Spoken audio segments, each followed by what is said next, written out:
The Angry Chicken is a production of amove.tv. Check out Amove TV for more podcasts covering Blizzard games. And for more of Jocelyn's gaming podcasts, visit jossplays.com. The Angry Chicken is brought to you by our legendary patrons over at patreon.com/TAC. Time's up. Let's do this. Legendary! You beast, Jaraxxus! You smell like a leopard gnome! I knew it! So hot! A podcast about Hearthstone and Battlegrounds. This is The Angry Chicken!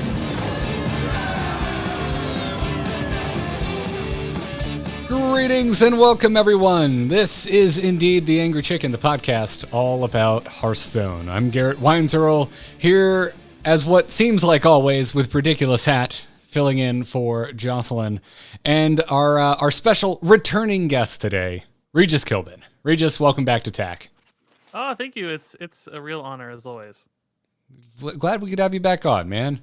Had a couple false starts there. I think the schedules refused to align. Yeah, well, we got it, so it's nice. We got there. Excited. Yeah, and right after a major expansion that everyone seems to be mad about. Is that right? Yeah, I guess we'll talk about that too. A little bit. Help is on the way, it seems like. We just don't know what kind of help yet. But this expansion has turned people into total lunatics. Ooh. You really are just flinging that in there. Congrats on your last episode, Hat. Yeah, I've had so many last episodes at this point, I'm starting to think that they're not actually threatening to kick me off here. Which is honestly a mistake on their point. That sealed the deal. I haven't threatened you, so you must be mistaking me with one of your other 7 podcasts that you do. That is true. This is my first of 3 podcasts that I'm recording today. Good. Oh my! You're East Coast too. What is wrong with you? Well, so the third one is with someone that's in Europe, so it's a 7-hour time difference. So it's 8 a.m. their time, 1 a.m. mine, which is a totally normal thing to do that other people do normally as well. I did sign of good time management. Yeah, I did my recording with my UK co-host this morning at 8 a.m. my time. So, yeah, it's what you time differences. How do they work? It's a hustle. What you gonna do? I'm really missing out on this podcast life, huh? Are you? Are you? Regis? Would you say you're missing it, Bob? When you say you're missing it, yeah, you mean having to work around other people's schedules? Because let me tell you, I'm sure Blizzard makes it look real glamorous when you have to do a card reveal stream and have to work with other people. I'm sure it goes very smoothly, and you don't have to go back and forth on what times work for everyone, or fight through technical difficulties. None of that. It's perfect. Yeah, podcasting looks so sexy from the outside. Yeah. But dude, it's been a while since you've been on, and some things have changed in Hearthstone. So you're not here every week. So we're gonna start off just by asking you, how are you enjoying Forged and the Barrens now that it's out? Well, I think I'm enjoying it more than the average person, to be honest. I mean, we do have a meta that's a little top heavy, of course, and I think Lunacy Mage can be pretty frustrating sometimes. But I feel like I'm still finding windows where I'm having a lot of fun, and if I have a really negative experience, I feel like it's rarer, actually, the more common. So I don't know if that's just because I'm at low red legend ranks, or what my MMR is lower. Maybe I find people who are goofing off a little bit more than tryharding. But I feel like I'm still playing weird decks and still finding wins, which is my whole thing. So I guess I'm not as down on meta as most, but perhaps that's just my slice of the Hearthstone meta. I'm curious if you guys are having a similarly okay experience, or perhaps on the more negative side. More negative side. If anyone follows me on Twitter, this week I put out that I think this is like tied for my least favorite meta ever. Like I probably have a 3-way tie, and it's when Evolved Shaman came back, the beginning of Ashes, just the Demon Hunter Palooza, and this I think are my least favorites. I think Witchwood was the bottom for me. Shudderwalk and Gin and Baku is probably I got really frustrated at that one. This is where we might need to get honest with each other, because how much of it is like if you actually enjoy playing the broken stuff or not, because I played the living crap out of Gin and Baku, And so I think of Witchwood as, yeah, Witchwood wasn't that bad. But you're not playing Lunacy Mage, or I'm not playing Lunacy Mage, no, because it goes against like everything that bothers me the most with like card design. Like it's like my least favorite kind of design space, which is just complete, for lack of a better word, random bullshit. Well, I feel like maybe Hat's gonna want to jump in on this one because I don't really think it's that random, at least at the moment. It's like very much controlled and consistent randomness. Well, like that's Hat a good has something point. to say. Yeah. Yeah. Well, I mean, Sottle had a tweet about this. It's when you have 1 9-mana spell and 2 10-mana spells in Standard. I'm not going to say it's deterministic, but I can say the biggest variance is probably do you have Deck of Lunacy on turn 1 or 2 or no? Because if you play an Incanter's Flow before you Deck of Lunacy, your deck now has 4 6-mana Libram of Hopes in it, because the only 9-mana spell in Standard. And if you convert 7s instead, it's a 50-50 for a Grand Slam or Survival of the Fittest. So if I'm playing the deck, I get the Survivals, and if they're playing the deck, they get the Grand Slams. We all know that's how that works. That's definitely, that's how the algorithm works. I don't know. This meta is one that's difficult to stay emotionally grounded in, right? Because it depends on what your expectations are. If you were going into rotation expecting a wide open field, and we know this isn't the meta that they wanted. We know that. That's pretty clear, that the power level balance isn't quite there. At the same time, some people like more predictable environments. And if you were looking for Secret Paladin to be really good, it really is. Regis hit Legend before I did with that deck. I did. I played Libram Paladin with the secret package, of course, for early game. Fastest, easiest Legend climb I've ever had. I hit Legend on day 2 of the season. Usually it's, literally last month it was day 31 of the season. So I hit Legend twice in like 48 hours, this is an interesting goal to achieve. But I flew with Libram Paladin. It's just ridiculously strong. I misplayed like crazy. I was editing videos the whole time, and I lost 1 game on the way. You were editing videos the whole time. Oh, of course. That's what I do. I edit videos and play. Like, I swap back and forth. So if I could edit videos paying like 30% attention and cruise to Legend, that is the only data point or indicator you need for the deck strength. Ignore HS Replay, Vicious Syndicate, whatever else. It's like Regis hit Legend day 2 while barely paying attention. So it was really, really strong. It's the format lacks some balance, and balance is a common indicator for people to measure their enjoyment, because balance and diversity go hand in hand. I have had trouble with the lack of diversity of opponents, at least the first few days. I faced so much Spell Mage early this week. Lately, it's been actually a little better as people get bored of it and people are aware nerfs are coming. They've tried different things. And I'm kind of where you are, Regis. I was able to find the fun again in the last few days. I hit Legend yesterday with Face Hunter because Kolkar Pack Runner is quite a card. And my final boss did, in fact, learn that if they Hysteria my Trampling Rhino, it doesn't go well for them. That's great. So they took 9 damage and conceded. What you're going to do? I don't know.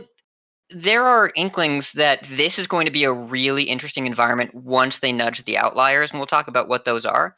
But we have the seeds of something great here. Just there are a few things that came together to make the perfect storm of a meta where only a few decks can really be dominant. They'll nudge it, they'll fix it. I don't think it's a disaster, but it's definitely not what they wanted. It's definitely not what we wanted. And so I wouldn't judge anyone that's having a good time right now, but this is not intentional from the design team. Yeah, I talked about this a bit on stream. We had the craziest rotation ever. We lost, fundamental cards we've known for 7 years, a huge chunk of them. We had a bunch of new stuff added in core set. We lose 3 very defining expansions with things like Highlander being a big part of the meta, other build-arounds as well. The variables were just all kind of thrown up in the air, and then who knows what's really going to stick in this new meta when 70% of the cards or whatever it is are completely different. So I'm certainly, understanding of the fact that if some outliers landed at a really good win rate spot, I can understand why that would happen. This is a really tough one to land on and predict. I mean, Libram Paladin was a natural conclusion to make because it didn't really lose much throughout that entire process. It kept most of its core cards, so I'm not totally shocked to see it at the top. Lunacy Mage is a little more surprising, but the core set having a limited number of spells, or at least standard format having a limited number of spells right now, certainly is the main contributor. So it's cool and surprising, and I think it'll be easy to fix, honestly, at this point. Yeah, and I feel like I've been having to explain this on social media too, which is when I say I really dislike this meta at the moment or whatever, or say that it's probably tied for like my least favorite meta ever. It's also, it doesn't necessarily mean like I'm mad or angry about it, which I seem to see that sentiment a lot around the community, but like I've been really happy kind of where the just you know, the kind of the, I don't know, the almost like the testing that happens, or just the way things have been releasing in what I would consider modern Hearthstone, where they just kind of go for it. They try new things. They try to push the envelope a little bit too far. We saw it last year with Demon Hunter, and we're seeing it this year with just this, as you mentioned, the single biggest rotation in the history of Standard. I'd rather see that. I'd rather really see the team and the devs behind Hearthstone really shoot for the moon, and things to be a little wacky and imbalanced, because they've shown that they're not afraid to rebalance very quickly after really any sort of game update, let alone one of this size. To me, I find that interesting. I don't know, because we've been, this is episode 411. We've been doing this show since 2013, since the beta of this game, and it used to work. It used to move at a glacial pace. So I've seen the opposite of this, and I like this better. I'd rather see them go for it. And if I got to deal with like a week or two of a meta that I'm not particularly stoked with, I'm fine with it. Yeah, I totally agree. I mean, what do we have, like 6-8 months of Undertaker Hunter back in the day, right? It's just 6 months of Spirit Claws too. Yeah, and now it's like, okay, a week of Lunacy Mage I can handle, or week 2, whatever it is, right? I agree. The worst thing I think could happen to Hearthstone is just being stagnant and not having fun, new, cool stuff to play with. So I would much rather them err on the side of pushing a little harder, getting us cool new stuff, and seeing what sticks. And if need be, pull back. But I want the game to be fun and new and exciting. So if we don't ever take risks, that's just not ever going to happen. Oh. And we see cards like, Celestial Alignment is a pretty risky card. It's crazy. It's game changing. It creates this weird game state. And, it's okay. It's not a particularly frustrating card or is especially powerful, but it's still distinct and fun. So we know that space can exist where those kinds of cards are healthy and fun and offer those diverse game experiences on occasion. So I'm pretty okay with where we landed. And it's possible for a healthy game to have a bad meta, right? And that's kind of where we are right now. The approach to the game. Do you all remember the last time? Can you name the set where they took more than 4 weeks to balance it? The most recent set? Dark Moon. I don't know. Rise of Shadows. 2 years ago. Every other set since then they have balanced within the first 4 weeks. Most of them within the first 2. We're actually getting responses to Alex's tweet about what they're going to, alluding to the changes, 9 days into the set, saying you aren't moving fast enough. Whereas the patch is scheduled for 2 weeks after set launch. Dude, 2 weeks. I am such an old Hearthstone man on his front porch right now. Like, get off my lawn, you kids. What are you talking about? Back in my day. Yeah, I'm going to stop there. Yeah. It's a Tavern Brawl standard. This is obviously not what they intended. At the same time, 2 weeks of this is not the end of the world. I wouldn't blame anyone that's frustrated. I wouldn't blame anyone that's not having a great time right now. Log off until Tuesday. Totally get it. But also, it's just not that long of a time in the grand scheme of things. And, I will say there's one unfortunate side effect is that, we're among the people who are certainly paying attention. We trust in the game. We believe in it. There was an opportunity, I think, with the core set and getting all these free cards where there were a lot of returning players who came back excited about the core set, excited about getting their 200 free cards. I do worry there's a little bit of a missed opportunity where if those people had a bad experience, we maybe missed their one chance to reattach to the game. And they're like, oh, it's the same old crap, RNG Lunacy Mage. And then they're back out again. So that's a sad side effect. I hope that wasn't the case. I hope people are trustworthy enough and persist enough that they stick around through that. But well, I kind of see it, but also think about the people that are coming back and enjoying Lunacy Mage. Savitz is streaming it. True. True. Lunacy Mage is maybe the best come back to Hearthstone, see how crazy it is, and lease the card for 2 weeks. Because if you play with the card for second, even if you don't read anything, you're like, well, they're not leaving this in the game. So you can craft it for free right now. Because it's going away next week and just get your dust back. If you have the rest of the cards, just go borrow it. Play your Tavern Brawl standard. Because a lot of people I see a lot of tweets where people are like, I'm having so much fun with Lunacy Mage. And even without drawing Lunacy, the deck is not bad. You can absolutely kill people with just no minion mage right now because that's they been gave it some good support. That's been the sentiment I've found the most interesting, and I agree with, which is the deck when they don't draw Lunacy is fascinating. It's an interesting matchup, and it's fun to play against, and also fun to play. I'm speaking generally here. I'm sure someone disagrees with me, but I've seen that sentiment thrown around a bit, and I agree with it. I think they have a good point, and so if Lunacy gets reeled in, I think it's a really cool archetype. I don't know what its win rate's going to look like post the Lunacy nerf, and we're like assuming it's a Lunacy. It sure seems like the path of least resistance, right? Because what else are they going to do? Go change the mana costs of the high-end spells that are being consistently generated? That seems like so much more work than just nerfing Lunacy. Ixar, during his AMA, called Deck of Lunacy a clear target for change. And devs don't usually use language that pointed. I think that card's going to get nuked from orbit. Like, I expect it to cost 4 or 5, just so they need to make sure on April 30th, when the Master Tour is on camera, that this thing is gone. And the only way to do that is to crank up that mana cost to the point where it is not considered a competitive card. Do you think it could stay playable at 4 or not? Like you said, the deck's fine as is. Can you wait a couple extra turns and just slot it in, or is that too big of a tempo loss at 4 mana where you fall too far behind to swing back later? It's a good question. We don't super know, but HS Replay has card-by-card stats. And if you play the card on turn 4, you have just above a 50% win rate with it. On turn 3, it's 60%. Turn 2, it's way higher. Like, it just kind of craters as the game goes on. So I think 4 is where you start to consider, do I run this in my deck, or what role it plays?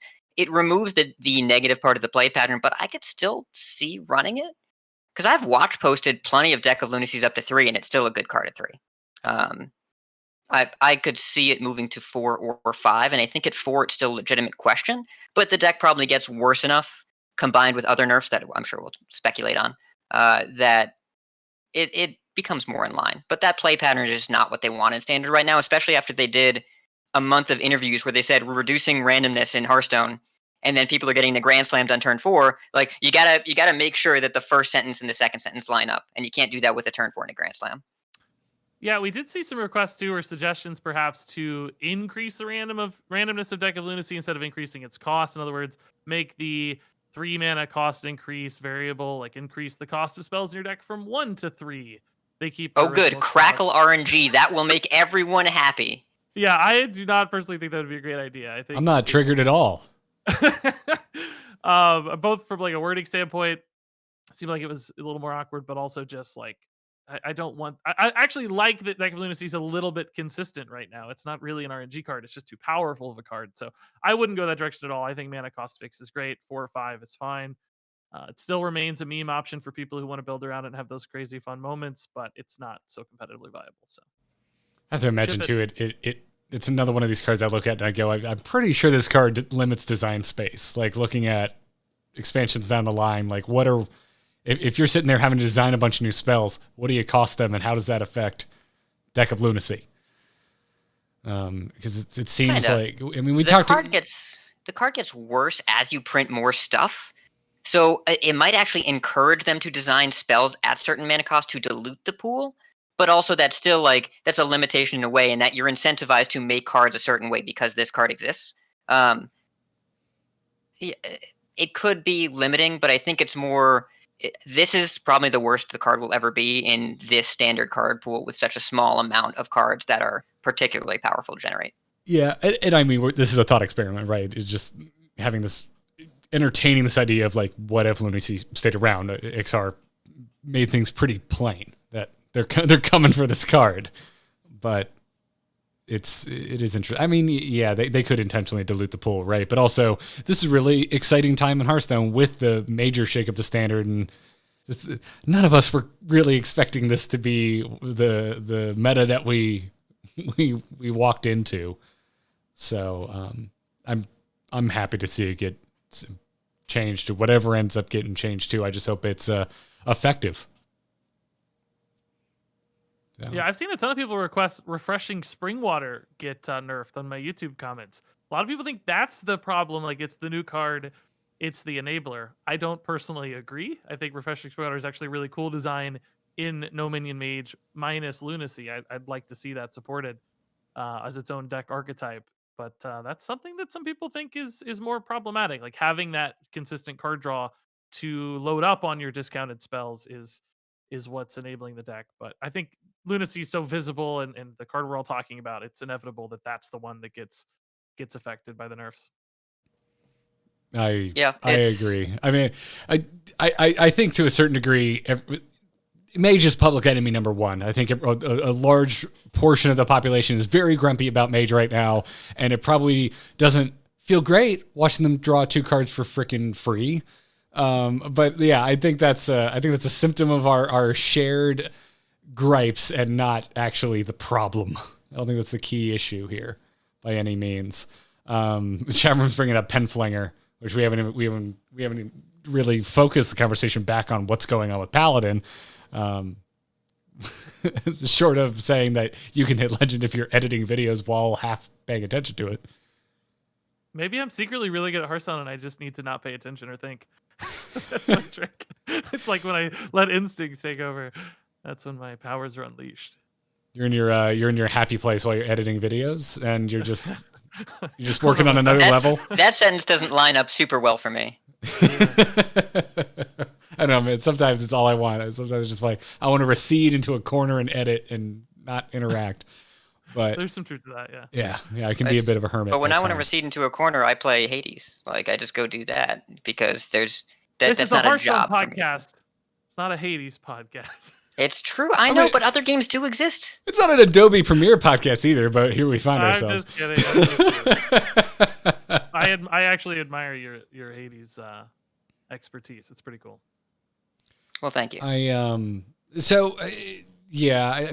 We've talked a good amount of Penflinger already in very, very recent episodes. And I feel like you're kind of you're like becoming like the poster child for very strong arguments why Penflinger isn't the healthiest card in the game. I don't know how that happened, by the way. Like I talked to Raren about it over in his channel, and we made one video, and then people keep talking about Penflinger. I'm like, yeah, it's not.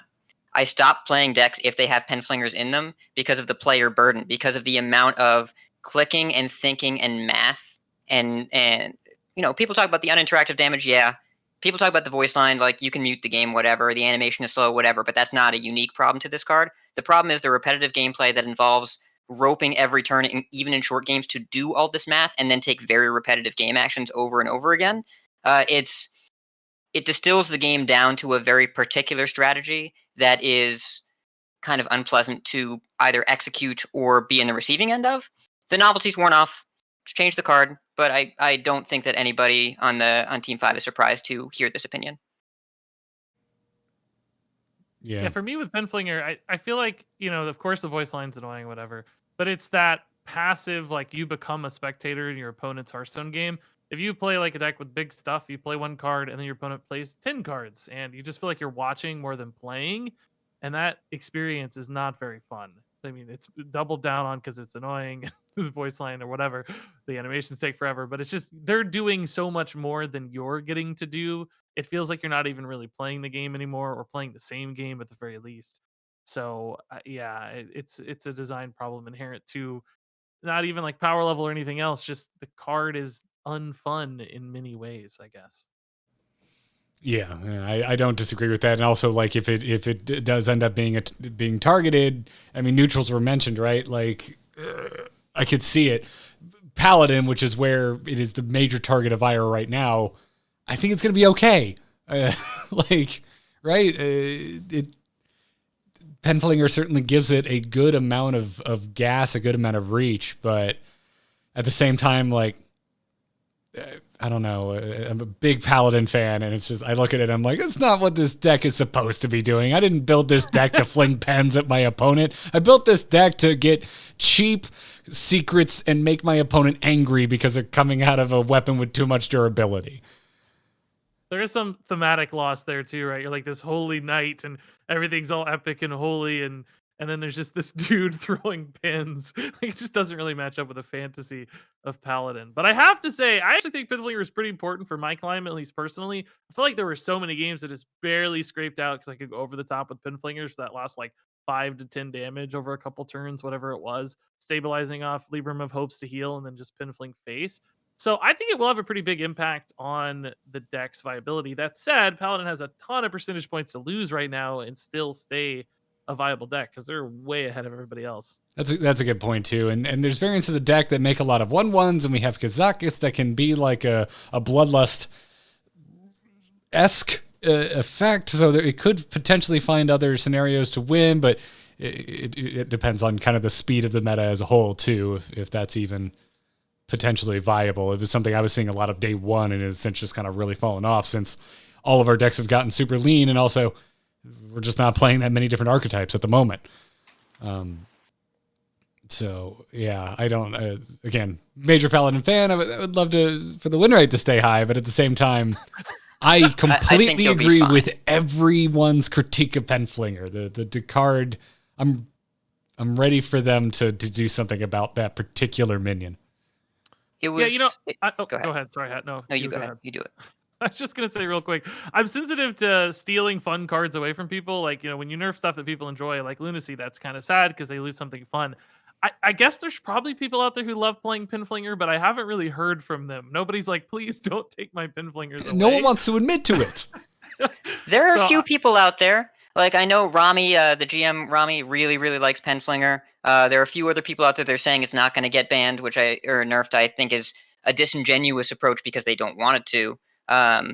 But at this point, it's in Paladin and it's in Rogue, and the only reason it's not in Mage is because Mage doesn't play minions. But it's in 2 of the 3 most popular classes, and it's really good in Rogue with field contact. Paladin, you have this really powerful board control minion that also turns into unbounded face damage, where the deck doesn't even have to play Libram of Judgment, the 5/3 sword weapon, because you get more damage from Hey Loser. You get more damage that way. And that really shouldn't happen. Your early game board control tool and your late game win condition damage tool should not be the same thing.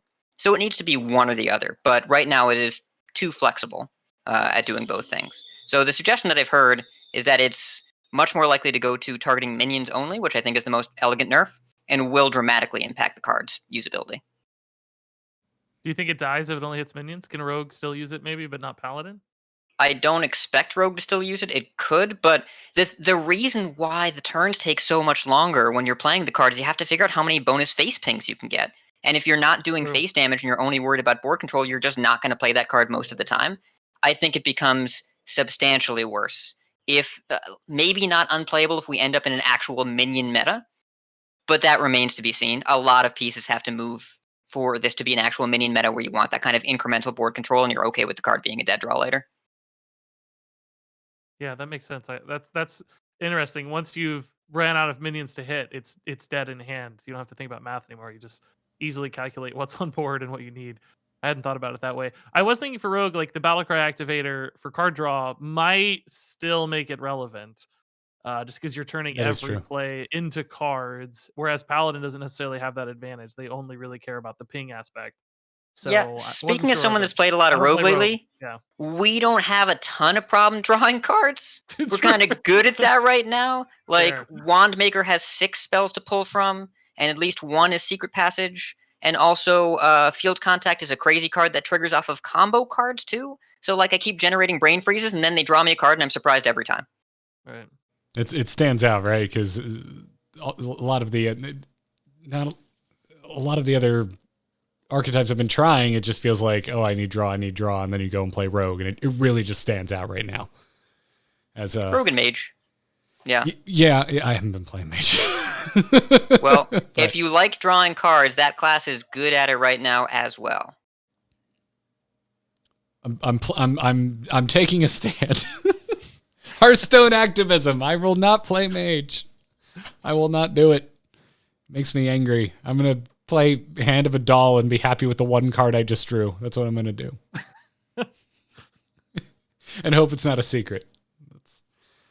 That's what I'm gonna do. But I mean, before we move on from kind of just chewing the fat here about Barrens, to try and like steer the conversation towards anything other than the same archetypes that I'm sure everyone is hearing talked about everywhere. You did say that you have been finding success with kind of weird and off the beaten path decks. Anything like you'd like to recommend? Like, what's really stood out to you that isn't the 2 decks we're currently talking Let's about? qualify success first off, because some people's definition of success is different than mine. I would say, if I can win even close to half my games, I find that a successful kind of meme or off the wall deck, because people can play it, finish a quest, have some fun with whatever legendary they opened that's not meta typical or meta relevant, right? So success doesn't mean like I'm climbing a lot. It means I'm winning some games or getting some YouTube videos and fun highlights. That said, one thing nobody does, which is really fun, is the Aegwynn clown combo. I've only seen a few people doing this, but it's actually, I built a halfway decent deck. And if you haven't seen this, you kill off your Aegwynn, which has that death rattle that chains onto another minion and 2 spell damage. That hits a clown. You corrupt your clown. You summon 7 clowns that all have 2 spell damage. That gives you 14 spell damage. If those all die at the same time, your opponent's Twisting Nethers, whatever minion you draw is always going to have 14 spell damage. So you can create these crazy loops and chains, and you can get double clowns, and then you summon 7 more clowns that all have 14 spell damage for 98 spell damage, which I haven't actually done yet, but it's possible. So that was been really fun. Not super successful, but you can win games. You don't say. It turns out just aiming for the Trollden Hall of Fame, I see. Yeah, it turns out though sometimes just clowns and Yashiraj win you games. You don't need shenanigans too much.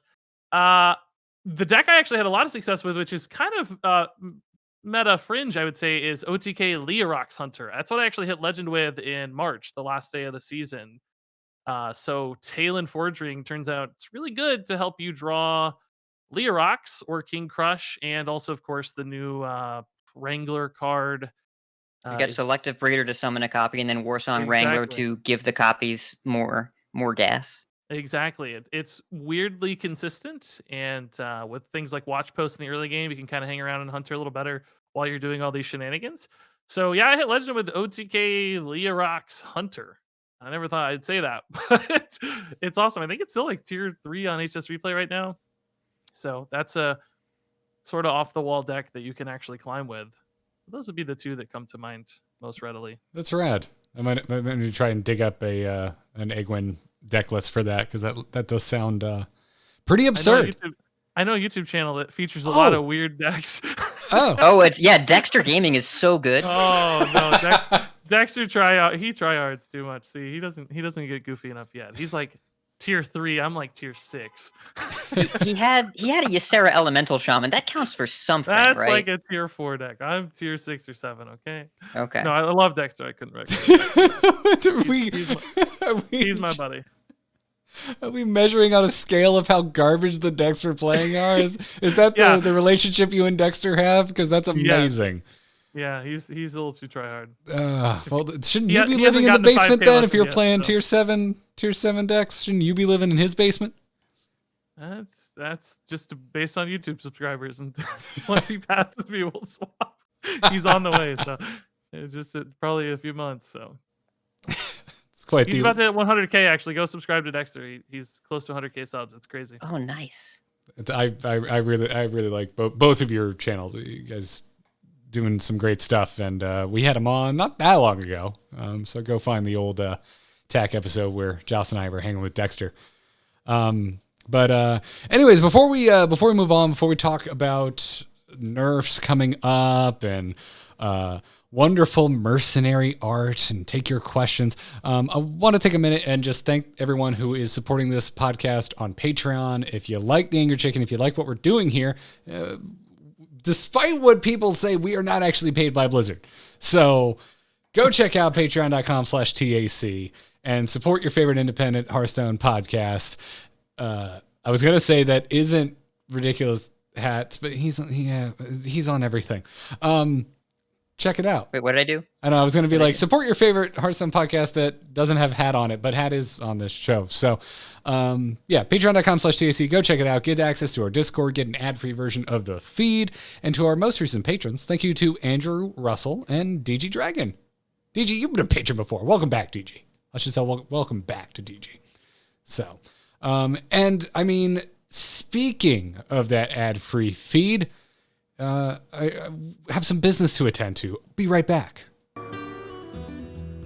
Hey everyone, just want to take a quick minute and thank today's sponsor, Raycon Earbuds. You should go check them out over at buyraycon.com/TAC. If you haven't heard us talk about it before, well, unfortunately Joss is still out, so she's not here to talk about how awesome Raycon earbuds are with me today. But I'm here to tell you, I have had mine for over a year, and they are still going strong. I don't know about you, but I feel like I am always looking at a screen playing Hearthstone or typing up these show notes that I'm looking at right now, making sure I don't miss something important during the sponsor read. But, if you're like me and you're in need of getting away from the monitor, unplugging yourself is easier said than done. And, one of my absolute favorite ways to rest my eyes and still listen to podcasts made by wonderful and extremely good-looking Americans, Canadians, and I think Hat and Regis, yeah, they're American too, is by putting in my Raycon wireless earbuds and listening to something great. So whether you're catching up on your favorite podcast, binging an audiobook, a pair of Raycons in your ears can make all the difference. It's great. There's no dangling wires. There's no stems to get in my way. And I can just keep going about my day. I've got like 2 weeks left of this semester in my master's. I've been kicking back on the couch, listening to my lectures wirelessly through my Raycon earbuds.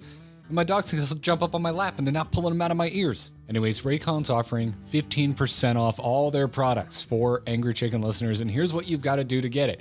Go to buyraycon.com/TAC. That's it. You'll get 15% off your entire Raycon order. So feel free to grab a pair and a spare.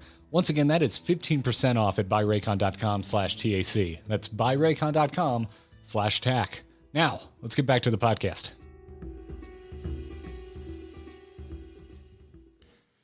All right, so we've been beating around the Hearthstone news bush because it's been a pretty quiet week, but Alec Dawson did confirm that balance changes are going out, quote, early next week with 20.0.2. And so they'll be targeting some cards in Mage, Paladin, Rogue, and Neutral. They want to create more space for experimentation, Alec tweeted. So we talked a bit about this already at the top of the show. It seems like we're all fairly certain that Deck of Lunacy is getting targeted. What do we think is getting targeted in Paladin? I've seen a lot of concern about Sword. I've also seen a lot of salt thrown the Yogg Secrets way. I think the Penflinger conversation slots in here because that's the deck where that's seeing the most play at the moment, though I look at Penflinger and go, you mentioned Neutral. But it's not the only Neutral that comes to mind. Yeah, Sword of the Fallen is enemy number one, I'd say, for me.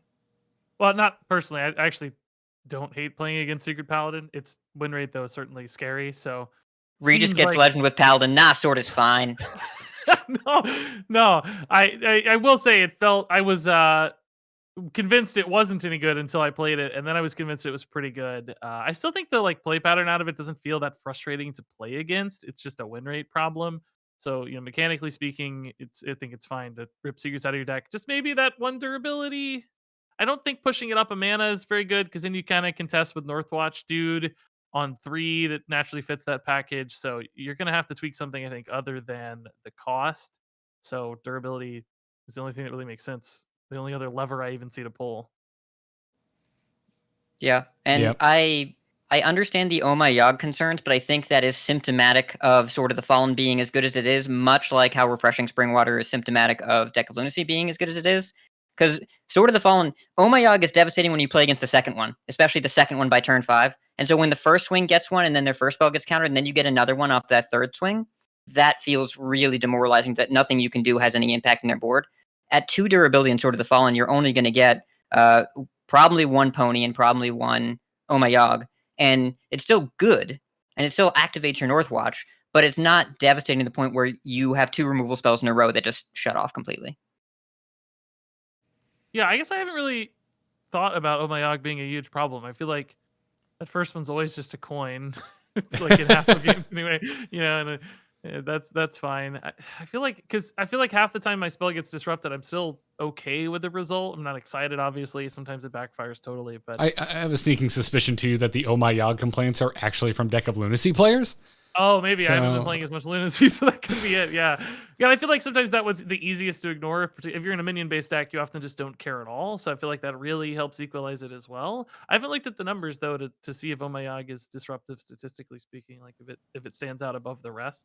Yeah, I mean, also like you're not going to see it in the stats because it's not getting hard played, and when it is, it's a True. secret that you draw. So it's going to be hard to say. The feeling of playing against 2 Yoggs in the first 5 turns personally I would say is pretty unpleasant, because when you pop the first one and then they get 2 more swings and you have to play around Oh My Yogg every turn, they do 1 secret a turn, you have to test again. Because if you don't test, then you're going to be disrupted. So it changes how you have to play even if they didn't hit it.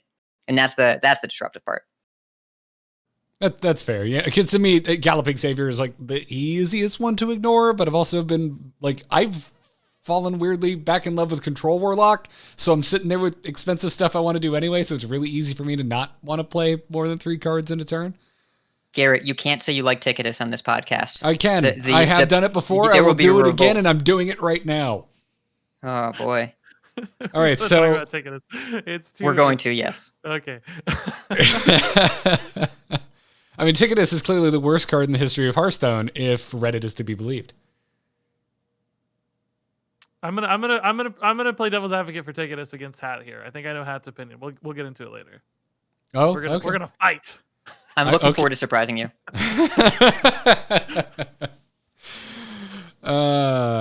Yeah. Any other neutrals? Because I mean, Watchtowers come to mind. I think Watchtowers are fine. Watch posts, I think they're fine. Personally, I think people pay too much heed to them most of the time. I think if you ignored them, you'd often be better off. And I think they're disrupting their own chances to win by worrying about them so much. I mean, clearly it's matchup dependent, game dependent, but on average, I think people are too focused on killing them instead of just rolling past them. And I think they're probably, I feel like I see less and less of them every day. I haven't checked the numbers to see if that's real or just my instinct. That might just be my declining legend rank in MMR. So I actually am totally fine with watch posts. I think they could stay as is. I would be okay with it. I would like more time with them post like immense amounts of Lunacy Secret Paladin on ladder. I would like to consistently see them more, because I saw a lot of them probably the first 3 days, and I'm barely seeing them anymore. So I will say real quick, the 2-drop is worse than the 3-drop for me, and by worse I mean more problematic, or better, stronger. But go ahead, Hat. I think that's fair. I think that is the wrong opinion. So 3 posts, I think, is actually the root of this format's problems. Because Spell Mage is really vulnerable to pressure, but you can't flame imp people when people are 3 posting. So because 3 posting, don't you play flame imp on 1 and post on 3 though? Well, yeah, flame imp decks like Zoo, you can't play wriggling horrors and animated broomsticks in a format where your opponent gets a bunch of free 2/2s. 3 post in particular, it defends the early game by itself. It eats a lot of value and it's resistant to removal. So the minion decks that normally would have kept Spell Mage in check, your aggro demon hunters and your zoos and all that, you can't really play those decks right now. And if you are playing an aggro deck like Face Hunter, it's very spell heavy and focuses on a lot of damage from hand. 3 post made it so you couldn't really play the aggressive decks that have a high minion density.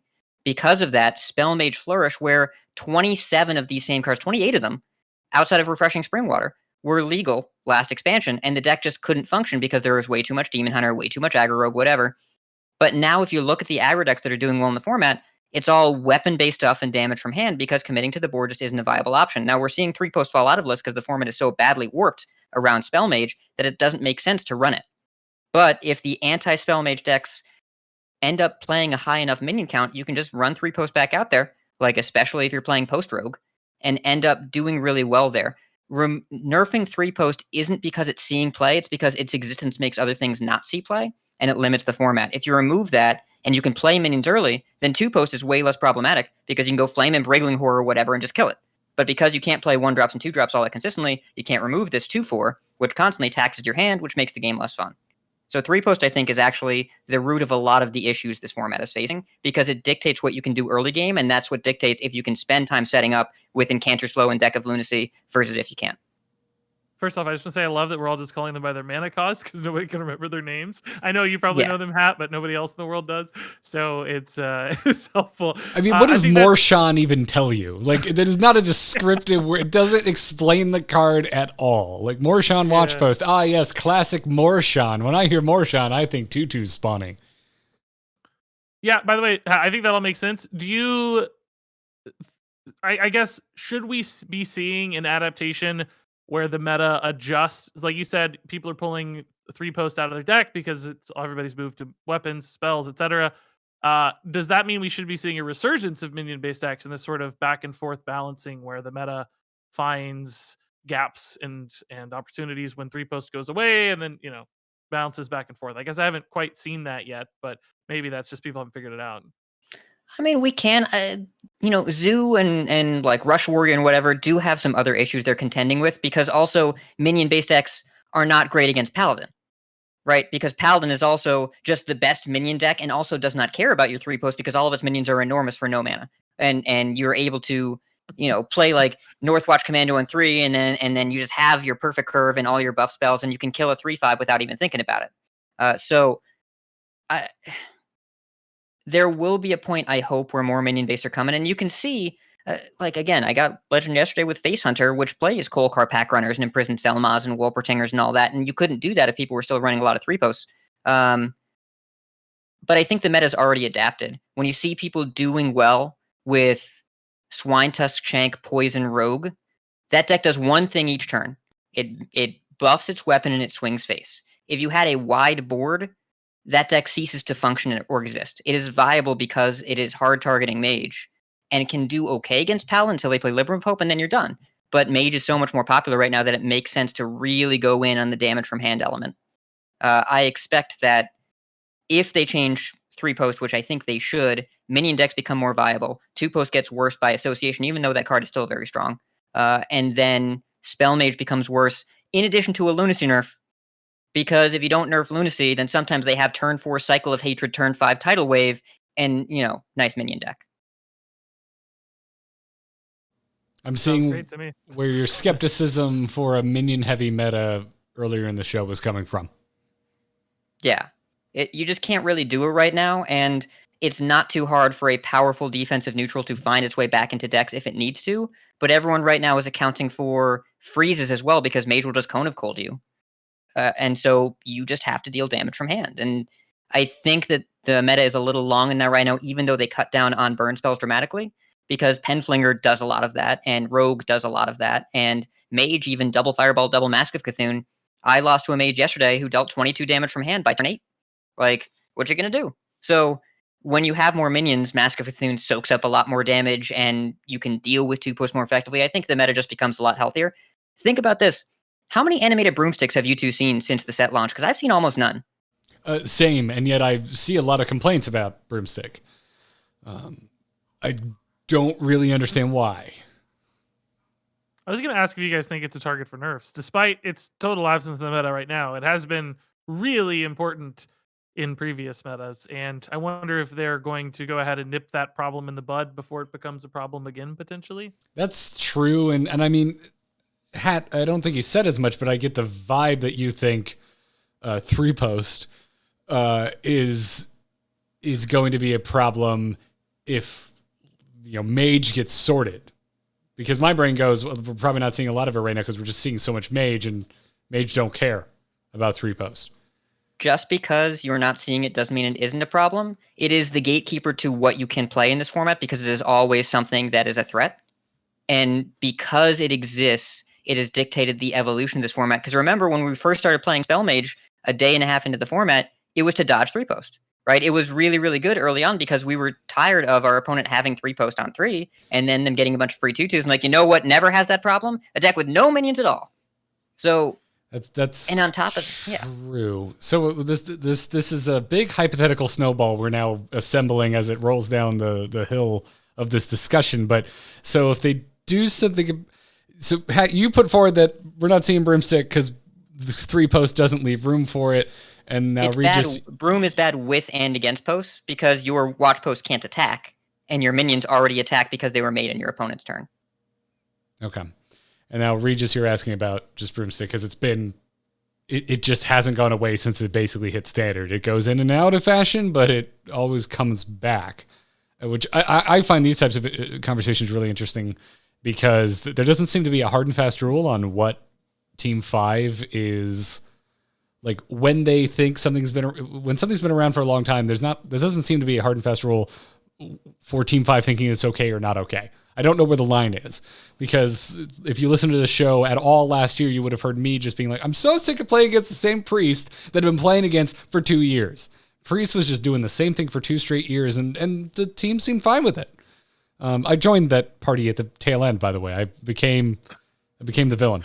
But I find that fascinating. Like, why do you think they haven't come for Broom yet? I think would be where I would steer the question. Well, it's not being played right now, so maybe they knew they were going to be able to design around it. I mean, right now it doesn't have any evidence of being a problem. I don't have insights into why that might be. If Hat has some conclusions to make there.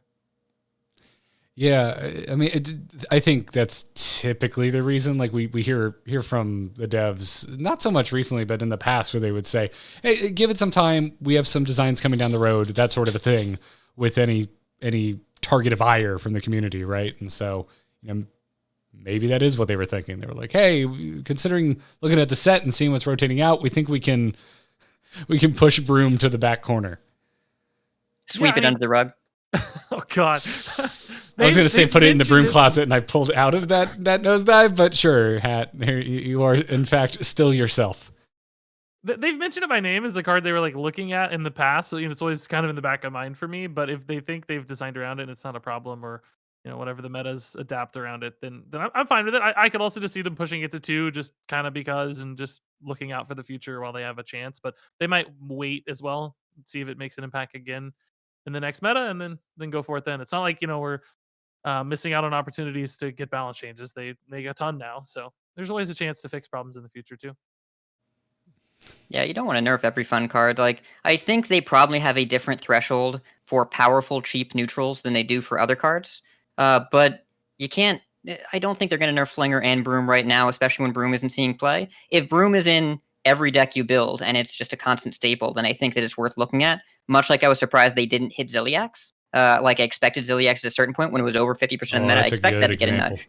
It never did. But Penflinger is, in the 7 days after Barren was released, Penflinger was cast 1.6 million times. Like, maybe we tone that guy down. Broom is a swing once or twice a game, and without Salad's Pride to draw it and Paladin, you're going to see it a little bit less. It's still powerful, but you want to leave a card like that in the game if you're looking for minion combat, because it encourages minion combat. And if you take that out now, you might not get what you're looking for. We want people to go back to playing the Broom decks right now. Like that I think would be an indication of a meta's healthy development.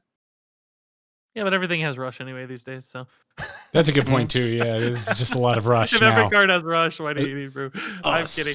On the note of neutrals, though, I have a question here. I posed this in a video, and I don't think this will happen, but I think it's an interesting topic.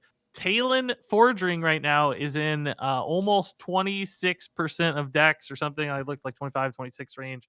He is really, really popular, believe it or not. Do you guys think there's a chance Talon could be nerfed? I don't think he will be. I think he's fine. I think he's awesome. But just a curious point, the most played legendary in Hearthstone, it looks like, at the moment. This might be on the back of...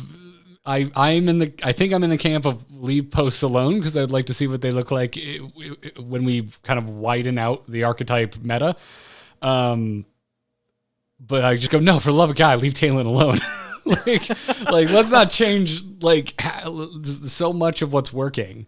There's some clear offenders right now, and while I'm with you, and I think we talked about this last week, I was just like, wow, Talon just lighten the fires. Like you just mentioned Ziliax Hat. I also think of other neutrals, like even Azure Drake way back in the day, that were just seeing so much inclusion across the board. But no, I like Talon. I think Talon's a bit of a poster child for what I was hoping Year of the Phoenix Hearthstone would be. When we were seeing so many like discover from your deck things, I'm like, oh my God, like discover, and it's not card generation, it's actually pulling from things that I put in my deck, that I designed my deck to do. I'm so excited about that. What a brave new world of Hearthstone we're about to step into. And Talon is that for everyone. Everyone can get a little taste of that with Talon Forging. I really, really like this minion, and I hope they don't come for my Talon. You can't nerf every popular card. Like, let people play their fun cards. And Talon is great because you build your deck to do a specific cool thing, and then Talon's like, I'm gonna help you do that. And that's good for the game. And it's not. I would argue even against calling him a legendary, because he's free. You just get him, And so, like, yeah, it's a rarity gem, but getting it in the core set is so huge, and everyone getting to play with that, I think it's a pretty big net positive. If he's in every list for a year and a half, then sure, maybe. But we're less than 2 weeks into this meta. Cards that are seeing a lot of play right now, if they don't set off alarm bells when you see them, like, let cards be good. I'm all Yeah. Yeah, about that. by the way, I couldn't agree more. I don't want to. Oh yeah. I feel like you're both posing this as arguing against me, but I agree with you. I just Oh no. It seemed noteworthy. I don't want to nerf either. I love cards like this. It's my bread and butter. Like letting me draw my big crazy greedy thing like all day. It's that's such a opened good up so tutor. many opportunities for me. Yeah. Yeah. I will say there is another kind of lingering thought that like maybe there's some like broken combo later where you find the combo piece specifically because of Talon that he becomes an issue. But at the moment, I love him too. He's like one of my favorite cards ever, and he's free, which is awesome. Which means people get to save a ton of dust on good cards, which that's an A+.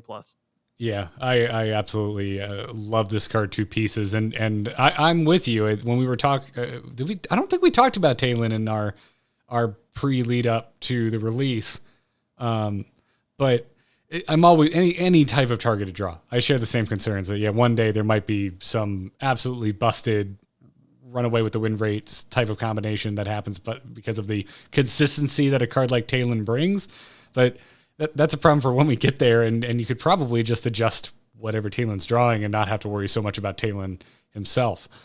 So yeah, I really, like I said, I like this card a lot, and I think it's a poster child for what I was the most excited about. Looking forward to Forging the Barrens and looking forward to the Year of the Phoenix or Griffin. I don't know why I keep saying Phoenix. It's both bird icons, and I cannot tell the difference. There's been a lot, so it's hard to remember. And Phoenixes, like, they do historically come back a second time, so like I don't blame you for drawing that conclusion. Do we call that Year of the Death Rattle Phoenix? Alar. Oh man, that card's really good off Jandis, by the way. Speaking of things they might nerf. Oh yeah, Jandis, yeah. So, and this okay. is something that I think, so Celestalon pointed this out in our chat, and I think that it's a very good point, that when you rotate out Classic, which has a lot of cards that were designed 7 years ago, all of your random hits get better because you're not hitting any of those cards.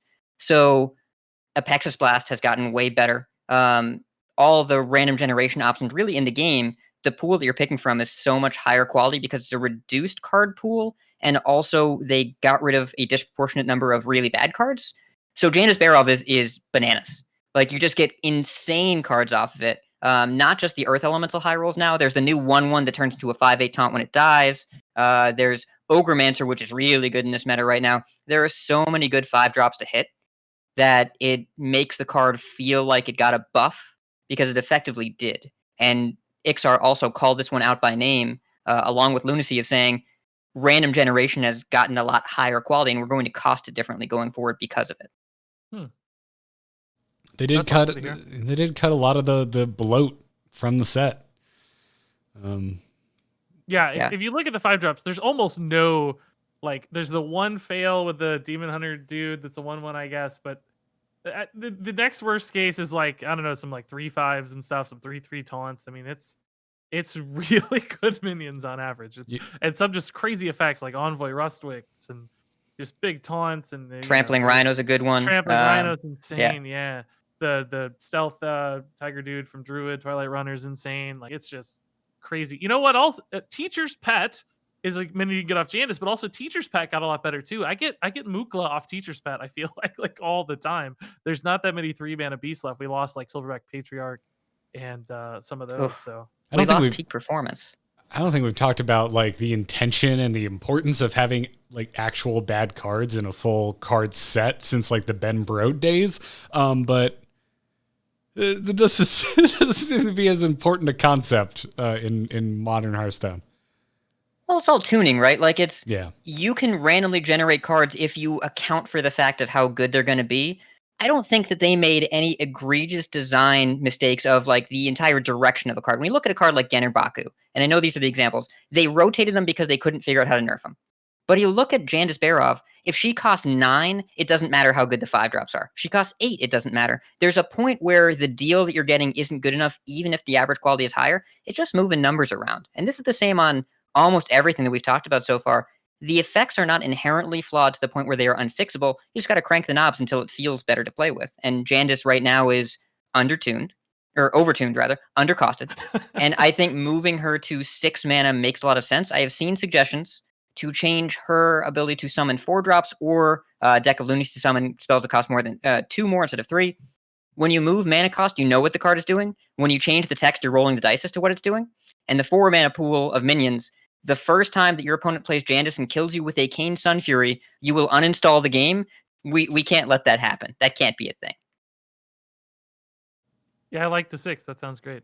I think it's still good at 6 too, by the way. I think it's still playable, don't you? Yeah.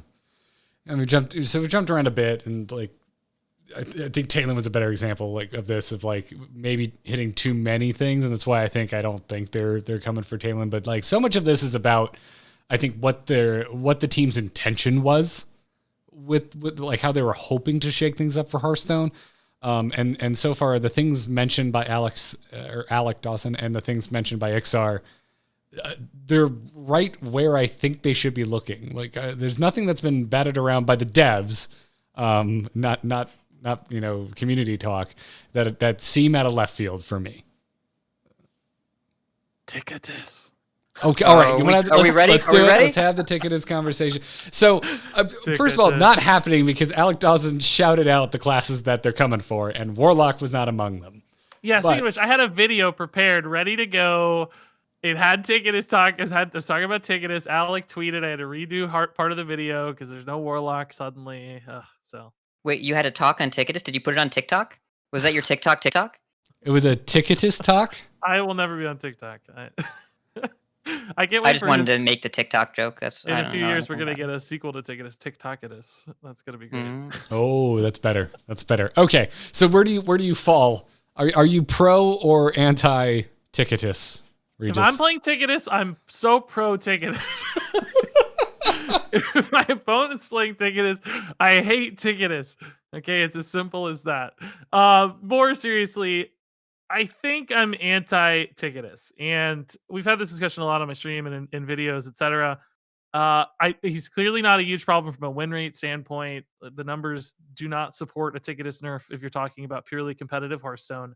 But I think we're playing a video game, and video games are about feel and fun. And I hear 20 times a day on YouTube comments that I hate Ticketus. You got to nerf Ticketus. So although I think disruption cards are fun, I just built a Ticketus Disruption Warlock. We're just screwing with our opponents the whole time. That's what the whole deck's about. That's enjoyable for me. I think there's still like a net negative enjoyment from cards like Ticketus where it's ruining people's day often enough that it may not be worth it for everybody else to be having fun at those people's expense. So again, statistically, competitively, I wish I could tell those people, look, Ticketus isn't really that bad for you, but it doesn't matter. They experience what they experience and they feel what they feel, and they feel that Ticketus is ruining their day and ruining Hearthstone, and they're going to quit, which, some of it is exaggeration, but I have to believe in some cases that's real as well. So I would pull Ticketus back a little bit, just a little. 3 cards instead of 5, maybe. I don't know. And the developers have said on more than one occasion that feel is a factor in the decisions that they make. That is not just raw stats, because otherwise, right? Boy, it'd be really easy to decide what you need to go nip if it was just a slave to statistics and numbers. But feel is important, and it's been referenced multiple times by basically like every generation of Hearthstone developer I can think of. Hat, you've been, and I tend to agree with you, you've been a pretty strong advocate of Ticketus ain't that bad. Everyone calm down. Ticketus denier. For a long time. Yeah, he's been a Ticketus denier. And I tend to agree with you. I think... Ticketus burns more card if you play on 5G. Great, I got part 1 of my vaccine. My 5G's off the charts right now. You're going to burn 10 cards, man. Wow. Yeah, I see a blue screen in my dreams because of that Microsoft chip they put in my arm. But, it's all good. It's all good. It's worth it. Have you changed your mind at all? Regis said he was ready to play devil's advocate here. I can go both ways. I can switch if I need to. I mean, you said it yourself that you love Ticketus when you're playing him, and you hate Ticketus when you face this demon. So I think the design of Ticketus from a competitive standpoint is clever, because what you need to do is make sure that slow decks cannot lose to combo in the mulligan. And I think that's a pretty important thing to do. And Ticketus is okay at that, not great. He's not as good as Elucia, which is way less complained about these days. Elucia destroys combo decks in a way that is disruptive to high-level competitive play if you ask those players. If they don't nerf Ticketus, it will be a mistake. Probably this expansion. I think they need to nerf it. We agree. Yes, because it's wow. It's so I looked at the stats yesterday. If you look in HS Replay, the Diamond through Legend bracket versus the Bronze through Gold bracket, it is twice as popular in the Bronze through Gold bracket and has a higher win rate by a good margin. It is an effect that I think most of the time when people are losing to Warlock, they're losing to the removal spells, and Ticketus is a symptom that they have lost the board, and this is just a way to close the game. But it doesn't matter what it's actually doing. It matters if the game is fun for the people that play the game. And there is a huge, disproportionate frequency of concerns about the card that is misaligned with previous outliers that they have left in the game. There have been cards that people have complained about before. A lot of cards that people have complained about before that they haven't nerfed. But Ticketus gets a lot of concerns because of people's visceral reactions to it. I think they could nerf it a bunch of ways. They could make it nerf in the bottom of the deck instead of the top, which is actually the same thing, but it doesn't matter because people have feelings. I think probably the nerf that they could do to maintain the spirit of the card is to mill from both players, right? The corrupted version hits both players, and then you can make your Nero Fireblade deck, which, by the way, is a cool deck. I have played some of that. It's really fun. But I don't even buy the argument that it kills control decks. It kills decks without a win condition, but those decks already can't survive in this meta because the Team 5 has made Hearthstone a game where decks are designed to have a way to finish games, and Priest doesn't really have that right now. So Priest decks are going to lose to Ticketus, not because of Ticketus, but because of Priest's lack of ability to win the game. And that's a separate issue where Ticketus is a symptom. But Ticketus compounds that issue. Yes. But if people aren't having fun playing a part of your game, then change that part of your game. That's not that hard. It's the point of a game is to be fun. And if a game is not fun for a lot of people that say this thing is not fun for me, it would be problematic for Blizzard to not listen. And they've been very clear about listening. Dean has a question about it on his AMA every single week. And I've had this conversation in multiple different bubbles because one of my other podcasts, the Vicious Syndicate Data Reaper podcast, that is a bubble of about as competitive players as you can get. They are unaware that this is a problem. And they say this card is bad, I'm not even playing it. Okay, if you're not playing it, why do you care if it gets nerfed? If a card is not competitive, and then they nerf it, and you still don't play with it, nothing has changed. It's okay. So I don't really see a good reason to leave it the way it is. And it has to have some serious negative consequences for Blizzard from a player experience standpoint, because this card gets complained about so much, disproportionately so. I just want to be clear for the listeners at home. Are all three of us really going to end this conversation by saying, I really like playing this card, but they need to nerf it?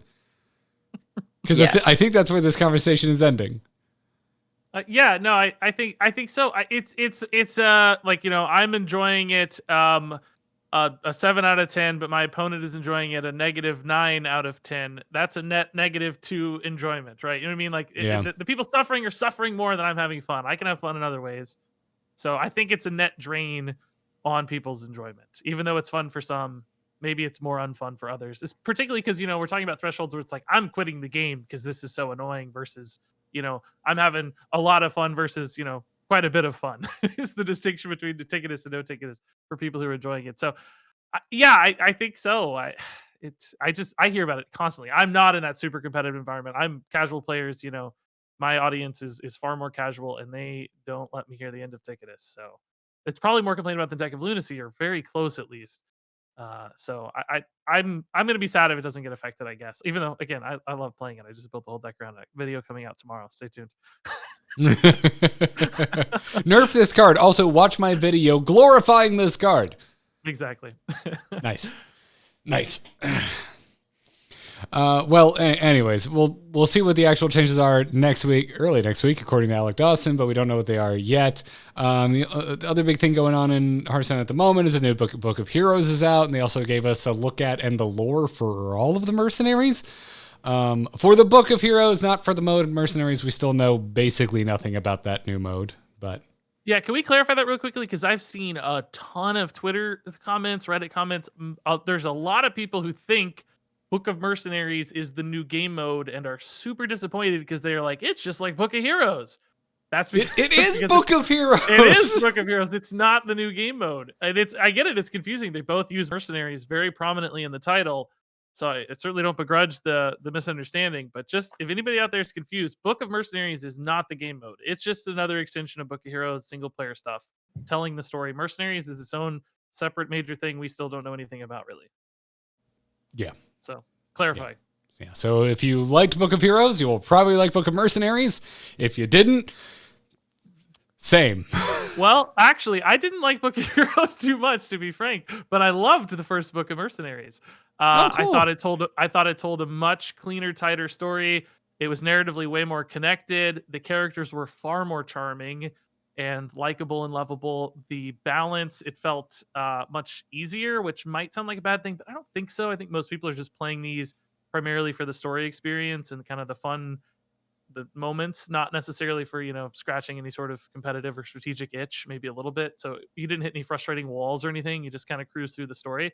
It felt like Book of Heroes often, the stakes were much bigger because it's all these famous WoW lore characters and everything, but it was more just like a series of events that weren't connected. You didn't feel like you really got to know the characters as well. But Mercenaries was the opposite. We got to know everybody. They were super charming and lovable. And if you haven't played it, I actually think you might enjoy just learning about all these legendaries we're going to be spending some time with this year. And I also think they'll be the characters when mercenary mode comes to the game. Yeah. And it's narrative content that's made to fit Hearthstone by design, as opposed to content that has to be retrofitted. It makes much more sense in this format. They hired Matt London, who's one of the new designers, to really flesh out these characters. And he did a lot of the creative along with Dylan Walker. And they did a really fantastic job. These are characters that you feel like we're meant to know, that are original to the game, and they are acknowledged as being original to the game. We get to play with them in Constructed. We get to interact with them in Mercenaries, the Book of Mercenaries. And we theoretically also get to interact with them in the non-literate Mercenaries that comes later this year. Yeah, that's excellently put. Yeah. Yeah. Which Hearthstone has historically been good at. Like, I really enjoyed League of Explorers, like in all of its versions. And when they kind of first hit the scene, I was like, oh, Reno's ridiculous, and I kind of love him, and Finley's great, and I like the original Hearthstone characters. They do a good job with it. So, well, that's good to hear. I love Guff, by the way. Guff is my hero. Guff is the best character ever. Such a himbo. I have not played a ton. Oh my god. Just go watch Guff. That's it. Like second or third fight, I forget. But I think it's the third, because I think I'm only 3 deep. I just scratched the surface on it because I'm not that into kind of just the linear story stuff that Hearthstone does. It's not really what I come to the game for. But I was like, I need to see it. It's new stuff. So I played through it. I got up to Guff, and I'm like, I love this guy. Guff is wonderful. And if you haven't gone over the official site and looked at all of the artwork, I mean, it's positively gorgeous. Some of these illustrations are some of the stronger Hearthstone illustrations I've seen, especially Guff's second one, where he's just like chilling in a pool with a crocolisk and a I forget what the turtles are called, but yeah. Tortolan? No, it's not a tortolan. It's like very specifically like a vanilla turtle that hunters could tame. But Celestion, help me out. Nope, not. Stream delay. Snapjaw. Thank you, Chad. Thank you. So yeah, and then the other news this week was unfortunately just bringing back up not the best news in the world. If you haven't been keeping up, we've all been kind of confused and wondering what's been going on with Grandmasters, and news broke today that Zalay is being suspended from Grandmasters following abuse allegations from last year. So that because there were some questions about that, because I believe Zalay was still shown on the Grandmaster roster, but they started playing today. So I think he was on the schedule today. I heard until the announcement was made, I guess. So yeah. So not going to go into details here, but there's full story. There's coverage on Engine Global today that wraps the whole thing up with everything that we know up until this point. So I would like to point you to that.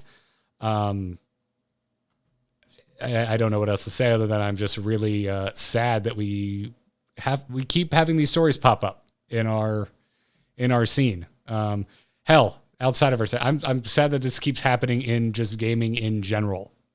There's too many stories like this. Yeah, I mean, I guess there was some relief to actually just hear something. We had so much silence for so long on this particular story, from Soleil, frankly, and Hearthstone Esports as well. So it took a while. Not exactly sure why that might be. Certainly, there's a lot up in the air on these sorts of things, but I was relieved to at least see some sort of acknowledgement and message. So that was welcome, if perhaps a little late. Yeah. Yep.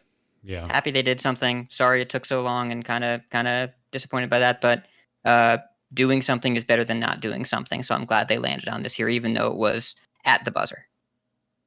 Yeah. Yeah. Because they've been faster to react in the past, so it was strange to say the least. But nonetheless, wouldn't call it closure, but that this is what's going on. Play is now suspended. And again, if you have not read the full story, I've got a link again to the InVen Global coverage, which kind of wraps everything up. And go check it out. It's linked in the show notes. But now we're going to take your questions and crack open our inbox. Hello? Hello, it's me. Hello. Just quickly, do you get my message? Yep. Oh, Hello, brother. You can send your emails to tacpodcast@gmail.com if you're helping us out on Patreon. Congrats, you're in the Discord. You can also just message us there and skip the inbox entirely, which is exactly what Pi did. Even though on our 400th episode, he literally mailed me a handwritten letter. But Pi is back in a digital format here and wants to know, actually gets in on the towers, or the post conversations say that towers have created a weird play pattern that favors off the board decks and spells that generate minions over traditional minion decks. Do you like when expansions create these big change ups to how Hearthstone plays, or do you think that changes like this demand quick nerfs to keep Hearthstone feeling like Hearthstone? I'm going to be honest, I was distracted for the first half of the question. I was reading chat, so I didn't hear the context. That's basically saying that posts really, it seems that they're obviously trying to favor off-the-board decks and spells that generate minions over traditionally just playing minions in your deck. Do we like it when expansions kind of force these big change-ups, or do we think like changes like this should see quick nerfs so that Hearthstone feels more like traditional Hearthstone? No, I think we talked about this earlier. I personally think we want the game moving forward. We want to push the envelope on what the game can be and looks like. That keeps people interested. That's what's exciting. Those are the stories we tell, the big moments that get shared and grow the game among the community. Nobody's, frankly, I feel like Classic was a reminder of just how rose-colored our nostalgia glasses can be sometimes. I feel like people went back into Classic and were like, oh God, there's some really broken combos here. Like, I'm dead. Leroy just killed me out of nowhere. And, we tend to look back and remember things more fondly perhaps than we should in many cases. And new stuff is fun as far as I'm concerned. So yeah, of course we need to be mindful of balance changes and keeping it in check. But I want the game to move forward personally, not backwards. I also don't mind when we have longer stints of quote unquote non-traditional Hearthstone metas. I mean, hell, I think you could probably we could start getting lost in the philosophical weeds on what even is traditional Hearthstone. But what truly is a minion but ourselves? What is a penflinger but stabs persisting? We're getting very E Cummings here. But I'm gonna have a controversial bold opinion here. If Freeze Mage hadn't existed in Classic, then Hearthstone would not be the game it is today. Because Freeze Mage was the deck in Classic that taught us that you don't need to use minions to win, that you can do something different, you can attack the game on a different axis, and that combat doesn't have to be the only thing that can be done in the game. And we've had other decks like that where you can play a little differently, and it feels out of context because it's a new thing. But trying new things is truly the essence of Hearthstone. To bring it back to the philosophy, that the only constant in this game is change. and that we must make peace with it, and that, I don't know, it's kind of cool to build some buildings. They're a little too good right now, but I want to keep building buildings and see what happens. Maybe you get some SimCity in my Hearthstone. I like SimCity. I like Hearthstone. Put them together. There's like a certain Reese's peanut butter cup. There are certain lines for me, and if posts really take off, let's say they make it out of this next round of changes completely unscathed, and suddenly posts have just taken over Hearthstone.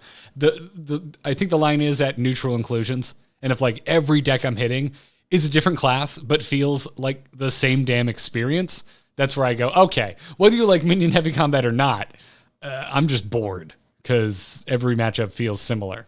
But I'm kind of taking it to an extreme that I don't think it's going to reach, just for sake of building an example. So I think posts could potentially, they're at the risk of that because they are neutrals, but I don't really believe that that's the future we're hurtling towards. I think this conversation actually expands beyond standard constructed as well. We're seeing Hearthstone expand as a format for strategy games. We've got Battlegrounds, we've got Mercenaries. It sounds like is going to be perhaps even more different than Hearthstone the Battlegrounds, if that's possible, or at the very least very, very different than base Hearthstone based on what they've teased. And that makes a lot of people nervous. I hear all the time, like, oh, Hearthstone's a card game. Battlegrounds doesn't belong in the client. It should be its own separate game. And I have a feeling Mercenaries will warrant the exact same response. But I personally like the game itself, the client, expanding beyond just standard constructed. As long as there's an audience to support all these different slices of Hearthstone and we don't cut people too thin for matchmaking, then I'm all for it. I want Hearthstone to be a big, awesome place where anybody who likes strategy games can come hang out. So I agree, and especially since they've ironed out the rewards track. I like just like if once I'm bored with Hearthstone, I just play Hearthstone different. Like I just play a different Hearthstone, and I'm still making progress, and I'm still grinding out quests, and it's just a fun place to hang out. Even if I want a different gaming experience, I have a different gaming experience within this one game. Imagine not wanting access to Battlegrounds. That game is fun. I like that game. I like having two fun games in the same program. Yeah, I hear the same thing a lot, but a lot of times I feel like it's coming from like the opposite end of the spectrum. It's coming from Battlegrounds diehards that want more frequent updates to Battlegrounds, and I think a lot of us just assume that there's a bit of a hamstring with the fact that it exists within the Hearthstone client, and so it's maybe beholden to all sorts of unknown factors, right? Like maybe it's difficult to program for this, for this engine, or maybe it's just like, no, sorry, if you want to do a Battlegrounds update, it has to line up with other updates or whatever that we already have planned. I don't know how true any of that is, but they made a tweet about this. There's a tweet. It's weird to me that I feel like Battlegrounds gets a major update every expansion cycle, just like standard Hearthstone gets an update every expansion cycle. Perhaps you could argue the Battlegrounds changes aren't as significant as expansions. I think that's fair, but it's still getting updated pretty consistently. There's new heroes being tossed in. I don't play it as my primary game mode. I do play it a lot off stream, actually. I have something like 250 wins or something at this stage, I guess. So I don't know. I feel like it's okay, but if I was streaming it every day, perhaps my perspective would change and I'd want more new stuff too. Yeah. XR tweeted that in the 0.2 updates are the big ones, which is usually a month after the set launches, and they're looking to add another mini set equivalent in the 0.6 updates, which are the ones right before expansion release. Basically, when you have the expansion release and the mini set, there are two other major patches during a cycle. Those two are intended to get more Battlegrounds content. They talked about how they had some changes in the organization. Connor Koo, who was one of the original designers on the game, has moved on to another project at Blizzard. So we're getting a little bit of a lull now because they lost a key person and they're changing up the team. But we will have Quillbores whenever 0.2 is, probably either the end of this month or early next month. I don't know for sure. And then 0.6, they're looking to add some more stuff. Ixar was tweeting about this. I think they're pretty aware that they want to add more stuff. And right now, the news cycle for the past 4 to 6 weeks has been all the cool things that Constructed is getting. So, of course, BG players are going to feel like they got forgotten about. But I think they're just figuring out how do we balance and give cool toys to everybody. Yeah. Battlegrounds is probably more popular than Constructed right now. So I can't imagine Blizzard's not making it a priority and a focus. Just. Yeah. I like that they mentioned the 0.6 because everything else XR says, like XR had already announced that. I think we just tend to forget, right? Like he announced that back before the Pirates update was just like, hey, expect a major Battlegrounds update a month after every Hearthstone expansion. So we're kind of used to that. I think right now, to me, Battlegrounds feels moldy because all we did was really lose spells, and that was kind of it. They got a couple very, very minor tweaks after that. And so at the moment, Battlegrounds just doesn't feel new or exciting. If anything, it feels like its old, less interesting version to me. And so hearing that they're planning for like a mini set, quote unquote, update for Battlegrounds right before the next expansion comes out, that's really exciting because right now I think is the most uninterested in Battlegrounds I have been since the mode launched. So to me, that seems like a really smart area to target for a reinvigoration of that mode. So, but anyways, Hat, what was DG's question? We'll take it home with DG's question. So DG asks, which Barrens card or new core card do you think has a lot of potential in the right deck, but just isn't materializing due to this meta? And I want to know what Regis thinks of this, because I bet that even though it might have potential but isn't materializing, I bet he's played it anyway. I'm so bad at questions. So core or Barrens, right? Was the question? New card that you want to be good that isn't yet, but you think might be. Well, Neeruly is definitely on my list. I've tried so many different ways to build and slice Neeruly, and it just doesn't seem to be the necessary payoff. You know, we come from a world where like empty your deck, Mecha'thun literally wins you the game. Empty your deck, Neeruly Fireblade just kind of summons you some minions that don't do anything.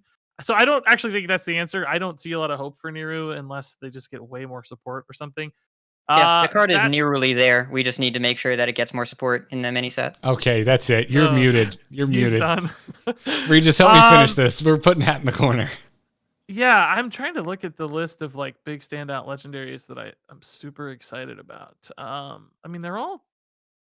Well, I guess Mordresh is somewhat competitive. There's some like lower tier lists running Mordresh, Hero Power Mage stuff. I'd like to see that get one more push, maybe, to be cool. Particularly if Lunacy Mage or No Minion Mage falls off, I'd like Mage to still be competitive.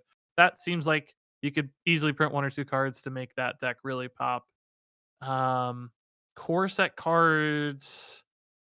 Boy, I don't know. Aegwynn and the Nothing else Carnival comes to Clown, I mind. think, is just waiting for a nerf. Yeah. Yes. Aegwynn is really fun. Yeah, that's it.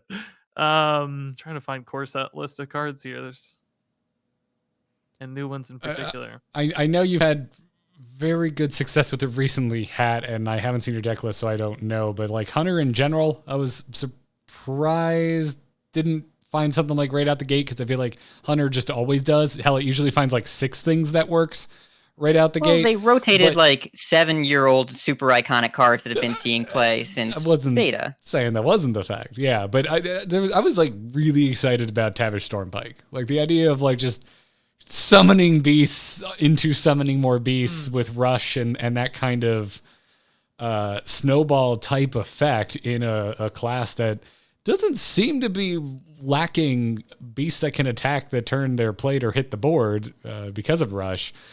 I don't know. I look at Tavish and I just go, this card just seems so strong, or it has a lot of potential, and yet I don't think I've seen it once so far. There are a few people that are playing with it. The Hunter deck that I like right now is big on just efficient aggression. I was looking forward to it. Coldcar Pack Runner is a card that speaks to me on a deep level as a player. And the deck that I'm running right now, double Coldcar Pack Runner, double Imprisoned Felmaw, like you just get them. You just get them real good. But Barack Code Obama, now that Mankrik is fixed and the wife card has a 3 mana cost, you can play Barack and summon Michelle. And you just it immediately draws Arcane Shot, Quick Shot, and then goes face for 3 with Michelle and draws you another card. So really, really powerful synergy right now. Pat, I don't want to be the one to break this to you, but that's not the wife being summoned. No, I understand. We're taking some narrative. Okay. Who is licensing Biden here. in this scenario? I think that's Rinling with the rifle. I thought of my answer, by the way. Brucon. I think Brucon has so much potential. Brucon is so scary to me as this like mini Malagos. I feel like we just need the right scenario to line up, and Brucon's going to be nuts. I feel like there's so much potential there. I love Brucon. I do enjoy Brucon. I'm going to go with Rokara, by the way. Rush Warrior feels close, but we can't quite play it yet because Rush Warrior gives our opponent a bunch of free 2/2s or doesn't pressure Mage enough. But Rokara I think everyone has learned by now that if you have a 2-drop and then you attack face with Rokara in play, it still survives. So Crab Rider into Rokara is a thing that I want to be able to do in Standard. I want to do that. I feel like Rukara is still going to be too slow because she buffs after, but I'm happy to be proven wrong.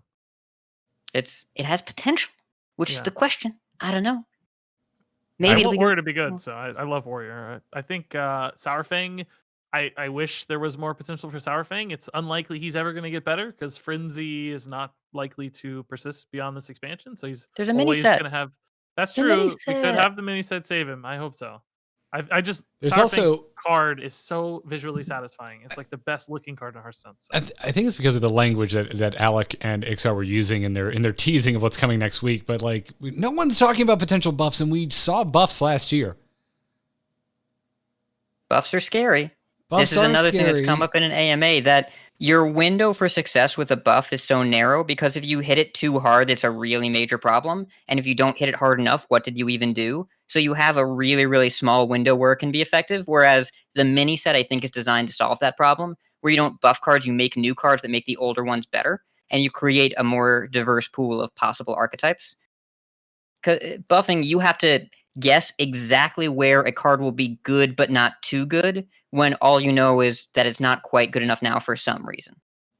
I would like to live in a reality where they feel free to fail in that way. Like, go for the buff. If it doesn't work, take it back. Who cares? But I realize it's a negative look by a large majority, well, a vocal majority of the player base. But man, if you can't tell, I'm very much in the camp of go wild, make as many changes as you want. If it doesn't work, just reel it back. Hey, every time I get a video, there's a nerf every time. So I get a video every time there's a nerf, so or a change. So please, yeah, make 2 a week. I'm all for it. Yeah, I mean they did do some buffs previously, right? Luna's Pocket Galaxy, that went really well. Yeah. So, Yeah, man. Yeah, I can see the hesitance for sure. Yeah. I get it. Well, and the other buffs in that group, like, how many necro mechanics did you run into after the buff? Does anyone know what that card does? Can you say it? It's double death rattles, right? Yep. But Hunter specific. It's Baron Rivendare, but better. But Hunter. They moved it from a 4-mana 3/5 to a 3/6. And it promptly saw a 0% increase in play from a 0% play rate. So it's when you buff a card and it does nothing, that's almost worse. Because like, why did they even bother? Why did they spend resources on this? Well, it's kind of like the ticket is to your pro player friends. It's like, why do you care? Like, it doesn't really affect you. It's all right. It's fine. It's I don't know. It's like, how much stock do we put in random complaints online? But I realize you want to strike a decent balance with all of this, as with all things. So, anyway, Digi, thank you for your question. Pi, thank you for your question. Everyone, keep them coming. TACpodcast@gmail.com. We really appreciate it. I always keep my eye on the inbox. And again, if you're a patron, just drop us a message directly in the patron Discord. If you think it's particularly timely, go ahead and at me. It's fine. Everyone's like so afraid. I feel like people are afraid to at me. Just do it. Do it. Last week, someone was like, yo, where's the show notes? And I'm like, at me for this. If I messed up a post, I want to know about it. Tell me. So get in there. Thanks again, by the way, to our patrons. If you're out there listening, you like what we're doing, you're like, man, I'd like to throw them a buck or two. Head on over to patreon.com/TAC. And you can do exactly that. Other than that, we want to thank our Patreon producers. So huge thanks to Declan H and Cheesy Bob. The whole back catalog of this podcast. Maybe you want to go back and hear the first time Regis was on. Maybe you want to go find that episode of where we had Dexter coming in from Regis's basement. That can be found in every other episode we've ever done over at theangrychicken.com. Other than that, around the table, before we leave, Regis as our guest, if people are somehow unaware of where they can find your wonderful Hearthstone content, where can everyone find you? Just YouTube or Twitch or whatever. It's all RegisKillbin, and yeah, YouTube will recommend you to me probably, or recommend me to you. I mean, so yeah, same places as always. I'm not big on shout outs. Go sub to Dexter. He's close to 100,000 subs. That's my shout out. I agree with that. I like Dexter's content a lot. Go give him a follow. Hat, what about yourself, dude? I'd like to shout out RegisKillbin. I think that he did a really great card reveal video and makes good content over on his YouTube channel at youtube.com/RegisKillbin. And also, go subscribe to Dexter. I don't know. It's I am also I'm gonna use this point to mildly soapbox. Even though standard has ups and downs right now, I am really happy with how they approach making and balancing the game. I am really grateful for the transparency Team 5 provides. I am really grateful for their constant community engagement, even though it doesn't always go super well for them. Shout out to the people that make Hearthstone, that are fixing bugs and making cards and changing cards and in our TAC chat. Just all you out there, you make a game that I really like, and even though sometimes I don't enjoy the day-to-day, I enjoy being a part of it. So thank you for also being a part of it. I would double down on that and repeat my comment from earlier, which is to say, like, just because I'm not stoked about the meta right now, I really like the direction and I think kind of the intention behind where Team 5 is sending Hearthstone. And there'll be a patch next week, and I have a feeling it's gonna shake some things up that are not really landing for me. So I'm gonna double down on that as well, Hat, and I'll tell our listeners to go subscribe to Coin Concede. So I think that's a great podcast hosted by handsome people. Yeah, really, really handsome, knowledgeable people. So that's gonna I'm wrap there it too. up. I'm also there. That's gonna wrap it up for this episode of the Angry Chicken. Tweet at Joss Plays with your favorite unicorn gifts and tell her you wish her well and you can't wait for her to come back to TAC. But for now and until then, job's done. Job's done. Job's done.